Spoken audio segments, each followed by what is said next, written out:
Hello à tous, j'espère que vous allez bien. Aujourd'hui on se retrouve pour la dernière vidéo du mois de juillet qui est une palle. Donc comme vous savez, pendant le mois d'août je pars toujours en vacances. Donc je pars tout d'abord 2 semaines en Sicile, après une semaine normalement ailleurs en France, mais je ne sais pas où. Bref, du coup dans cette vidéo je vais vous présenter que des livres en format e-book ou presque, puisque j'ai vraiment un livre en format papier que j'ai vraiment envie de lire. Donc celui-ci exceptionnellement il va être en format papier. Mais voilà, donc c'est vrai que le mois d'août, je pense, c'est le mois où je lis le plus, parce que c'est le mois où tout simplement j'ai le plus de temps pour lire. Et donc on va commencer tout de suite. Je vais vous présenter les nombreux livres que je me suis mis à lire.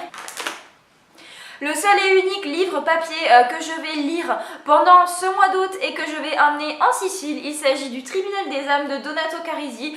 Donato Carisi, c'est un auteur dont j'ai beaucoup entendu parler parce que il est très réputé donc dans son style, donc ils sont les thrillers. J'en ai jamais lu de thriller et je trouve que vraiment l'été c'est vraiment le meilleur moment pour lire un thriller. Parce que c'est le moment où, entre guillemets, on a le moins peur. Donc celui-ci se passe à Rome. Donc évidemment, ça me plaît d'autant plus. Et étant en Italie, je pense que ça va vraiment coller parfaitement avec l'ambiance, etc. Donc celui-ci, c'est le seul livre papier que je vais prendre en Italie. Et j'espère vraiment que ceci... Ensuite, on va nous passer au livre e-book. Donc le premier, il s'agit de Tentation, le tome 1, Coup d'essai. Donc pour vous situer un petit peu le roman, donc c'est un roman de nu adulte, mais... comment on dit, MM je pense, oui c'est comme ça que ça s'appelle, donc MM, donc c'est-à-dire masculin, donc c'est une romance masculin, donc tout simplement.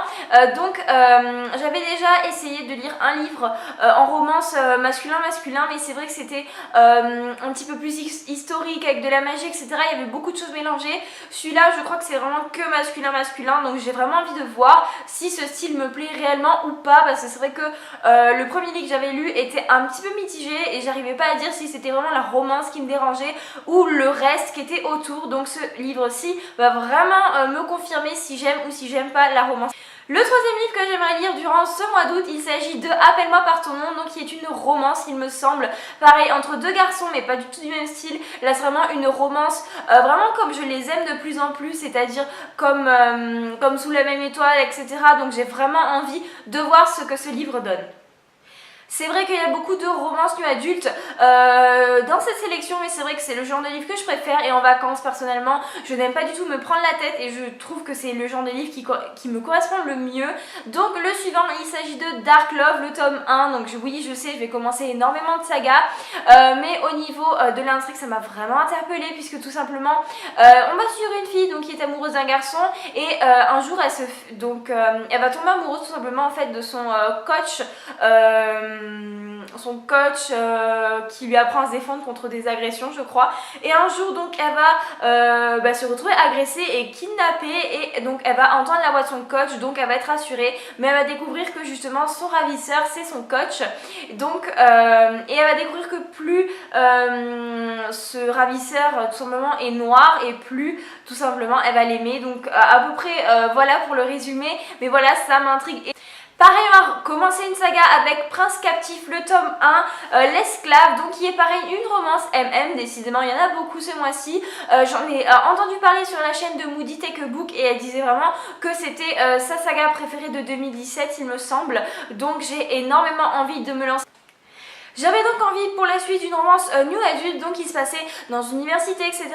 C'est pour ça que j'ai choisi Les Idoles du Stade, le tome 2. Donc j'avais déjà lu le tome 1 il y a quelques temps, ça m'avait moyennement plu. Et donc c'est vrai que ça se passait donc simplement au sein d'une équipe de foot dans une université. Donc j'ai vraiment envie de... confirmer mon avis sur la saga, et de lire quelque chose qui se passe vraiment dans une... Encore du nu adulte avec la saga The Element, le tome 2, donc The Fire. Donc c'est vrai que quand j'avais vu cette romance donc sur la chaîne de Moody Take a Book, j'avais vraiment envie de lire cette saga pour le tome 2, et c'est vrai que j'ai lu le tome 1 et je me suis jamais lancée dans le tome 2, donc c'est le moment, c'est vraiment le tome 2 qui m'a attiré le plus, puisque je pense on va parler d'un garçon qui va être... On change du nu adulte avec les 3 derniers livres. Le premier, il s'agit de Charlie Davidson. J'entends énormément de personnes parler parler de cette saga en bien et c'est vrai que je ne l'ai jamais lu. Là je crois qu'il y a les 10 premiers tomes qui sont sortis, donc il serait temps. Les deux derniers livres me font passer un petit peu à la mythologie. Le premier, il s'agit de La maîtresse de Rome, donc il me semble que c'est une histoire d'amour un petit peu dans la Rome antique, et le deuxième, il s'agit des travaux d'Apollon, qui a l'air d'être un livre assez cool puisque tout simplement on va suivre donc Apollon qui s'est fait virer sur terre par son père parce qu'il a fait une bêtise je crois, et du coup pour revenir à son statut de dieu il doit accomplir donc. Voilà à peu près pour ma sélection de livres pour le mois d'août. C'est vrai que en cours de route en général ça change beaucoup, mais globalement c'est des livres que vraiment j'ai envie de lire durant ce mois d'août. J'espère que cette vidéo vous aura plu. N'hésitez pas à me dire dans les commentaires quels sont vous les livres que vous prévoyez de lire en vacances, si vous êtes en vacances, si vous n'êtes pas en vacances, et jusqu'à la prochaine vidéo je vous dis bye.